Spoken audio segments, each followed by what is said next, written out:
এখানে আসার পর থেকেই মানে অনেক দিন থেকেই আমাদের এরকম একটা প্ল্যানিং ছিল যে হরিদ্বার, ঋষিকেশ ঘুরতে যাব। তো কোনো না কোনো কারণবশত সেগুলো কিন্তু বাধাই চলে আসে। যখনই ভাবছি যে যাব ঘুরতে তখনই কোনো না কোনো সমস্যা হয়ে যাচ্ছে। তো দেখো আজকে কিন্তু ফাইনালি বেরিয়ে পড়েছি সবাই ব্যাগপত্র নিয়ে।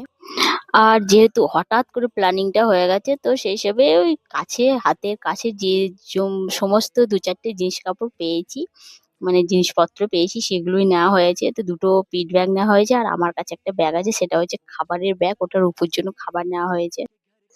আসলে ভগবান যখন যেটা চাইবে তখন সেইটাই হবে। এর আগে অনেক চেষ্টা করেছি আসার কিন্তু আসতে পারিনি। কিন্তু আজকে দেখো হঠাৎ প্ল্যানিং হয়ে গেল সবাই মিলে বেরিয়ে পড়লাম। ঠাকুর যখন টানায় না তখন ঠিক তুমি সেই জায়গাটায় গিয়ে পৌঁছে যাবে। এর আগে পর্যন্ত তুমি যতই চেষ্টা করো তুমি সেখানে গিয়ে কিন্তু একদম পৌঁছাতে পারবে না।